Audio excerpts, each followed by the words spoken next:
If we do what is right now, in 1963, we must set aside substantial areas of our country for all the people who are going to live in it by the year 2000. Where 180 million Americans now live, by the year 2000, there will be 350 million of them. Either we stop the poisoning in our air, or we become a nation in gas mass, groping our way through these dying cities and a wilderness of ghost towns that the people have evacuated.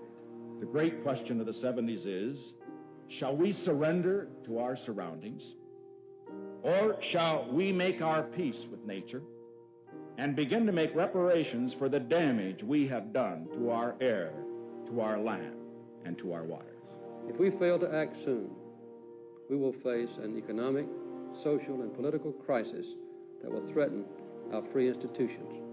We must and will be sensitive to the delicate balance of our ecosystems, the preservation of endangered species, and the protection of our wilderness lands. It's been said that we don't inherit the earth from our ancestors, we borrow it from our children.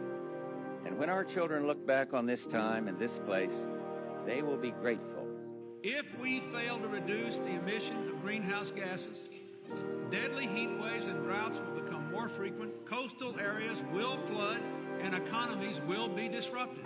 That is going to happen. Last month, the Supreme Court ruled that the EPA must take action under the Clean Air Act regarding greenhouse gas emissions from motor vehicles. So today I'm directing the EPA and the Department of Transportation, Energy, and Agriculture to take the first steps toward regulations that would cut gasoline consumption and greenhouse gas emissions from motor vehicles.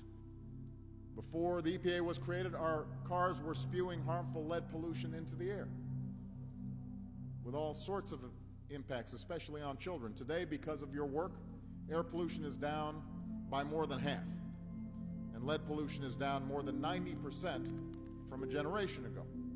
Just my first year in office, we, and I mean we, all of us in this room, protected more land and waters than any president since John F. Kennedy. And on day one of my presidency, we moved to re-enter the Paris Accord because the United States should lead the world in climate. I'll be signing an executive order so that we're allowed to take down trees and make a lot of money. And yet you have people worrying about the climate. The climate.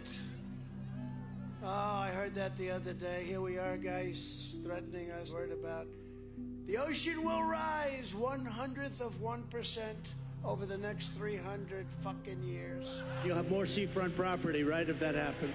I said, is that good or bad? I said, isn't that a good thing?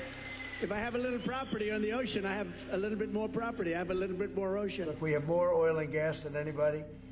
Our forests are massive forests. We're just not allowed to use them because of the environmental lunatics that stopped us.